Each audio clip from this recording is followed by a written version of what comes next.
Guys, Warren Buffett ಅವರು 38 years ಆದರೂ cocoa Cola ಕಂಪನಿಯ ಶೇರ್ಸ್ ಅನ್ನ ಯಾಕೆ ಸೇಲ್ ಮಾಡಿಲ್ಲ ಗೊತ್ತಾ? ವಾರನ್ ಬಫೆಟ್ ಅವರು ತಮ್ಮ 11ನೇ ವಯಸ್ಸಿಗೆ ಇನ್ವೆಸ್ಟ್ಮೆಂಟ್ ನ ಸ್ಟಾರ್ಟ್ ಮಾಡ್ತಾರೆ.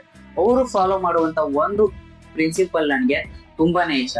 ಏನಂದ್ರೆ, ಒಬ್ಬ ಯಾವ ಫೀಲ್ಡ್ ಅಲ್ಲಿ ಮೋರ್ ನಾಲೆಜ್ ಇರುತ್ತೋ ಆ ಪರ್ಟಿಕ್ಯುಲರ್ ಫೀಲ್ಡ್ ಅಲ್ಲೇ ಇನ್ವೆಸ್ಟ್ಮೆಂಟ್ ನ ಸ್ಟಾರ್ಟ್ ಮಾಡೋದ್ರಿಂದ ಬೇಗ ದುಡ್ಡು ಮಾಡುವುದು ಅಂತ. ಹಾಗೆ 1988 ವಾರನ್ ಬಫೆಟ್ ಅವರು ಕೋಕೋ ಕೋಲಾ ಕಂಪನಿಯ ಮೇಲೆ ರಿಸರ್ಚ್ ಅನ್ನ ಮಾಡಿ 23 ಮಿಲಿಯನ್ಸ್ ಆಫ್ ಶೇರ್ಸ್ ಅನ್ನ ಬೈ ಮಾಡ್ತಾರೆ.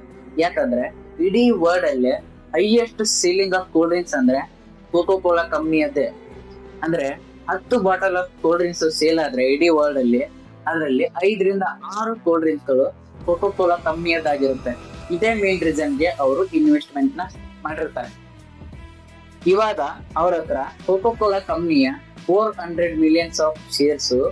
ಅದರ ಅಟ್ ಪ್ರೆಸೆಂಟ್ ವ್ಯಾಲ್ಯೂಯೇಷನ್ ಇವಾಗ 30 to 35 ಬಿಲಿಯನ್.